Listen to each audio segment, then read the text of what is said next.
Bismillahirrahmanirrahim. Barlıq hamd sanalar Canabi Allahqa bolsun.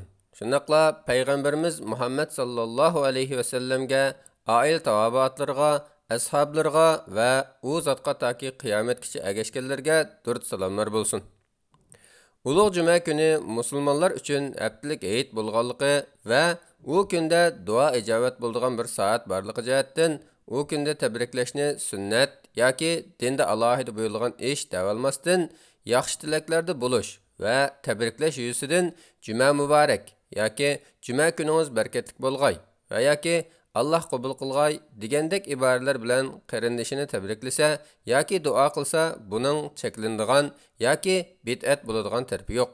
Chunki bu chiroyli so'zlash va duo qilish odatidir. Har holda bu o'zaro da'talash qilib ketgidek yoki ayblab ko'ngil og'ritgudek masala emas. Buni texmi atrofli izohlash uchun tövəndəki bir qancha nuqtada tafsiliyroq to'xtalishga to'g'ri keladi. Birinchi, Juma kunining hayit kuni ekanligi sahih hadislar, shundaqla sahoba kiram va mujtahid imomlarning muayyanlashtirishi bilan sabit bo'lib, payg'ambar sallallohu alayhi va sallam Juma kuni haqida bu Allah Taala musulmonlar uchun hayit qilib bergan kundir. Shunga Juma namoziga kelmoqchi bo'lgan kishi yuyinsin, xushbo'y bo'lsa surksin, tishinglarni maslaqlanglar degan. Bu nuqtadagi asos hadisdir. Ikkinchi, hayit kunlarida ayamlarga muborak bo'lsin, Allah qabul qilsin degandek so'zlar bilan o'zaro tabriklashish hayitdagi muhim faoliyat bo'lib, buning ijtimoiy roli ko'p. Sahobalarmi bir-birini Allah bizdanmi, sizlardanmi qabul qilsin deb tabriklashgan. Bu kunlarda yana sizlar rahim kuchaytiriladi. Kishilar o'zaro adovatlarini yuyib salomlashadi.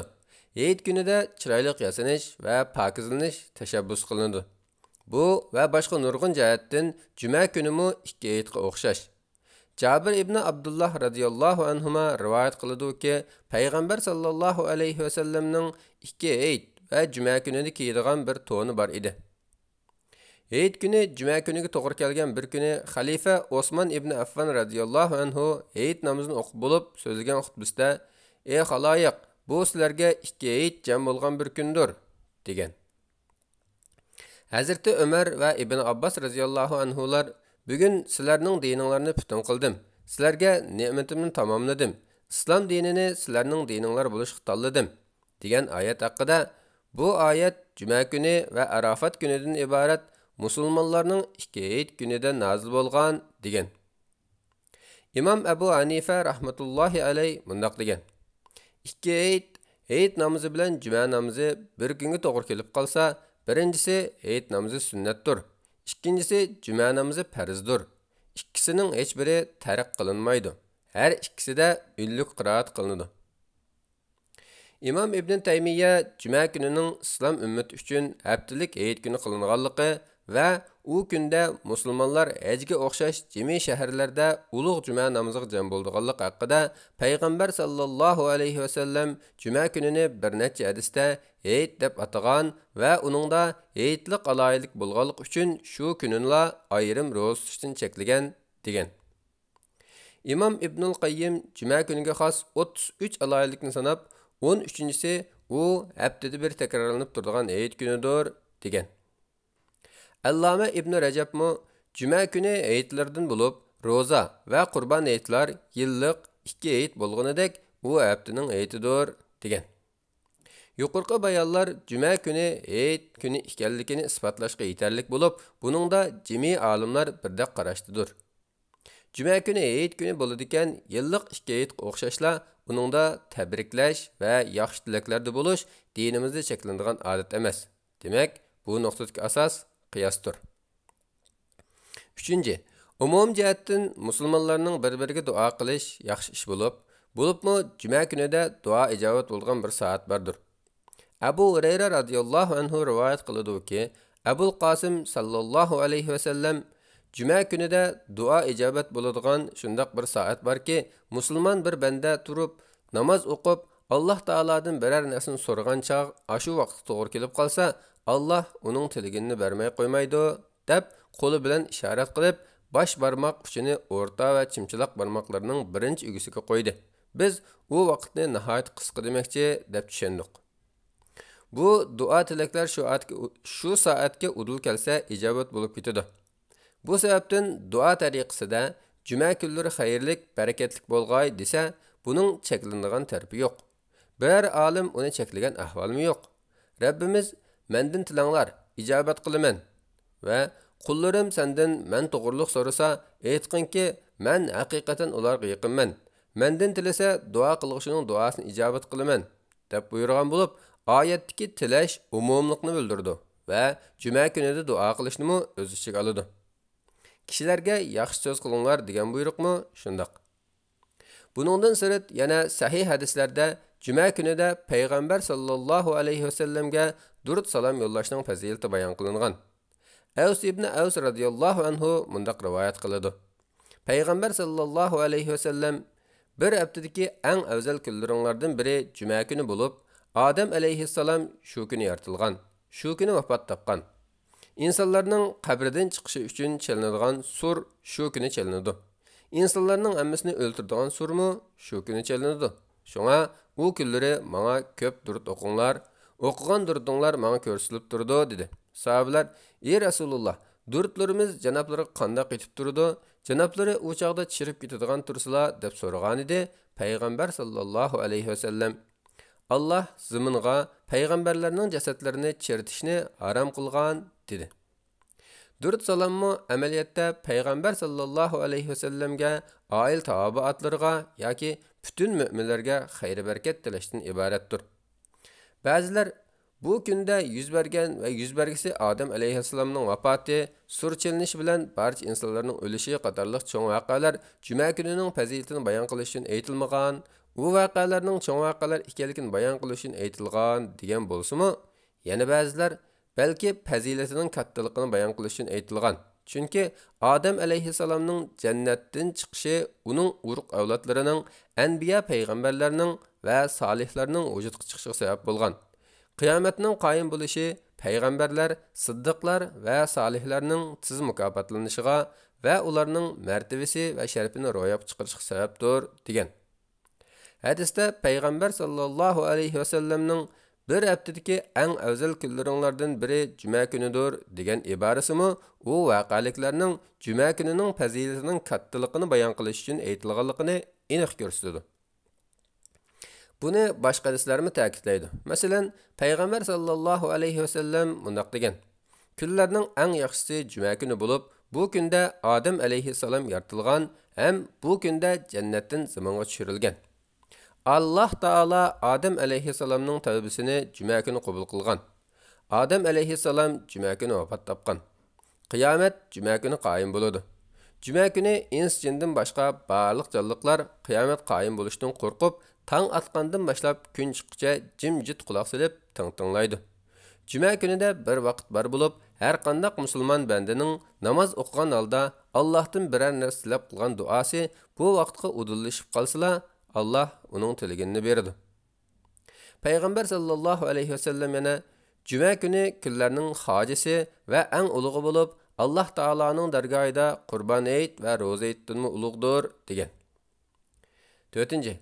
Ba'zilardek ilgirki salaf solihlardan juma kunida barakat tilash va tabriklash odati kelmagan deb turilishning o'rni yo'q.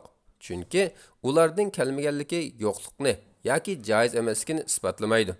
Salaflar undaq duo qilishni cheklagan bo'lsa edi, ondan yo'qlikqa yoki joiz emaslikka isbot bo'lgan bo'ladi.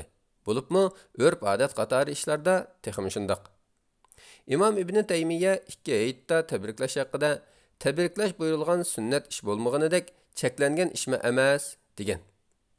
Cheklanmagandan keyin urf-odat, an'anlashib ketgan ishlarda kengri ozodi ish tutishga tamoman bo'ladi.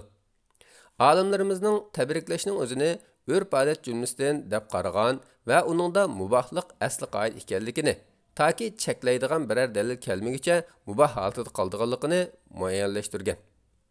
Shayx Abdurrahman as-Sa'di Al-Qawaid nomli nazmisi va uning sharhida odatlarimizda mubohlik aslidir. Shunga faqat Alloh va uning rasuli harom qilganila haromdir deydi.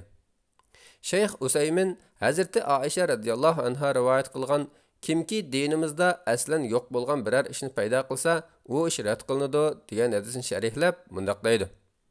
Aldı bilan bu ibodatmi yoki odatmi ayirish lozim. Masalan, bir kishi cho'ng xiyim xatardan qutulib qolgan birovga "Mashalloh, muborak bo'lsin" degan bo'lsa, boshqa biri uningga "Bu bid'at" desa to'g'ri bo'lmaydi. Chunki bu urf-odat qatoridagi ish, ibodat qatoridagi ish emas.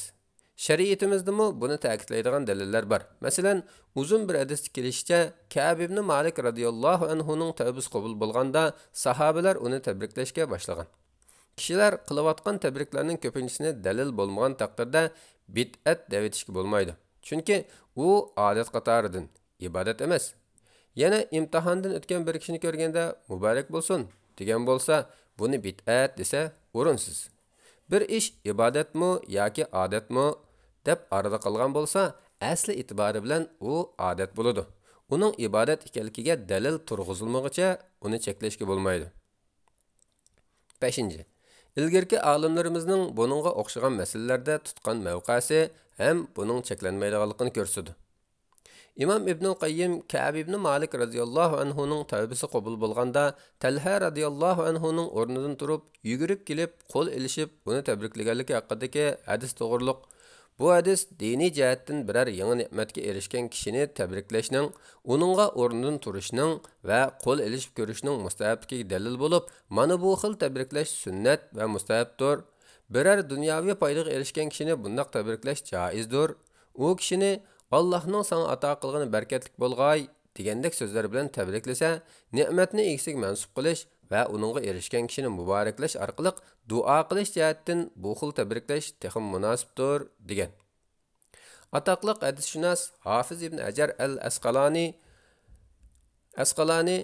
Heyit ayam va boshqa munosabatlarda tabriklash nomida bir risol yozgan bo'lib, uningda ba'zi olimlardan mundaq naql keltirgan. Men Şafii alimlardan kishilar qilayotgan heyit ayam, hijriya yil va oylar beshida tabriklash haqida biror bayon uchratmadim. Lekin Shayx Zakiyuddin Abdul Azim al-Munzirining foydali ilmiy xotiralaridan naql qilingan yozmalarda mundaq deyilganligini ko'rdim. Hafiz Shayx Abul Hasan al-Maqdisi oylar va yillar beshida tabriklash bid'atmi emasmi degan savolga bu borada olimlarning qarashlari o'xshash emas. Men qaraymanki, u mubah ish, sunnatmi emas, bid'atmi emas deb javob bergan. Shayx Kamaluddin Damiri mu Sharhul Minhajda buni naql qiladi. Yana Al-Bayanu va Tahsilning muallifi Imam Ibn Rushd, Imam Malik tin rivo yomon ko'rilmaydiganligini naql qilganligini, Ibn Habibning mu bar debmi bilmayman, yomonmi ko'rmayman deganligini tilga oladi. Hafiz ibn Hajar bu risolasida bu masalada mustahab deyishni tanlaydi. Albatta, bu va buning o'xshagan juma kuni yoki Ramazon, Qurban Hayit va yoki hijriy yangi yil qatorliq ulug' munosabatlarda tabriklashning mubohligi to'g'ridir. Chunki buning bid'at deyilishi uchun belgilangan ibodat qatoriga kirgizilishi kerak edi. Halbuki bu urf-odatga tava ishlardandir. Ba'zi tadqiqotchilar bu xil tabriklash musulmonlarga xristianlardan singan degan gapni keskin rad qilgan va haqiqatning dal uning aksi ekanligini yakunlagan. Ya'ni yuqorqi naqllar bu xil tabriklashlarning musulmonlarda xeyli burunqi asrlarda bor ekanligini, olimlardan bu haqda, ya'ni hijriy yangi yil, yangi oy qatorliqlarda tabriklash hukmida savollar so'rilib turganligini isbotlaydi. Yani hijriya 2, 5 yoki milodiy 8, 11 asrlarda bu xil tabriklashlarning musulmonlarda borligini ko'rsatdi. Bu davrlarda Yevropa texi eng madaniyatsiz holatda, o'ttir asrning qorong'u yillarida tarqab yurgan. Islom ummatining siyosiy va iqtisodiy ayvisi dushmanlari qo'rqinch solgan. Fatih zafarlar Turkistondan Andalusga kengaygan. Ilm ma'rifatda musulmonlar dunyoga ustoz bo'lgan chog'lar edi. Günümüzdeki ameliyattanmı ko'rayotganimizdek al-Misaqdan biri acizlar kuchliklarni doğrab kelmekte ve doğurmakta. Bunun asasen yangi yilni tabriklashni xristianlar musulmonlardan algan odat deyish ameliyatdan ancha yiroq bo'lmasi kerak. Bu hech bo'lmasa bu xil tabriklash musulmonlarga xristianlardan singan degan qarashni xilala ajizlatadi. Bu tarafi texmi cho'nqur izlanishga muhtoj. Buni cheklash tarafdori bo'lgan ba'zilar mushunga tayangan edi. 6. Yuqorqi Hafiz ibn Hajar va Imam Suyutilarning naqllaridan ayon bo'ladi-ki, ilgirki hadisshunoslar fuqahalar va shundoqla mujtahid imomlar bu masalada eng muvofiq yo'l tutgandir. Ya'ni buni dinda ko'rsatilgan sunnat yoki bid'at demasdan mubah degan. Chunki bu odat qatori ishdir. Yaqinqi zaman olimlardan Shayx Abdurrahman as-Sa'dimu shundoq yo'lni tutgan bo'lib, u o'quvchisi Allama Abdullah ibn Aqlga Hijriya 1367 yili Muharram yoki milodiya 1947 yili 11-oyda yozgan maktubini har qaysilarini yangi Hijriya yil munosabati bilan tabriklaymiz. Alloh bizlarga va sizlarga ne'matlarini yanglab ato qilg'ay. Bizlardan va sizlardan g'azabini dafa qilg'ay deb boshlagan. Odat qatori sanalg'achqa Hijriya yangi yil yoki Ramazon munosabati bilan tabriklashni boshqa salafiy iqimdagi ko'plagan mo'tabar olimlarmi bid'at demagan va tabriklaganlar ayiblanmaydi degan. Yuqorqi olimlar madamiki Hijriy yangi yil masalasida mushunday qaraydi. Hayit kunlaridan bo'lmish juma kunini tabriklashni joiz deb qarashi muhaqqaqdir. Hatto doktor Salman Avda juma muborak deyish go'zal so'zlardan bo'lib, o'zaro hamxohlik va duoni o'z ichiga oladi. Xuddi biriga Alloh juma kuningizni xayrli qilg'ay yoki Alloh qabul qilg'ay deb duo qilganga o'xshash degan. Hatto Shayx bin Baz, Shayx Usaymin qatorliq Ramazon munosabati bilan tabriklashni pek yaxshi ish degan. Shunga bu masalada bid'at deb turilishning o'rni yo'q. Vallohu a'lam.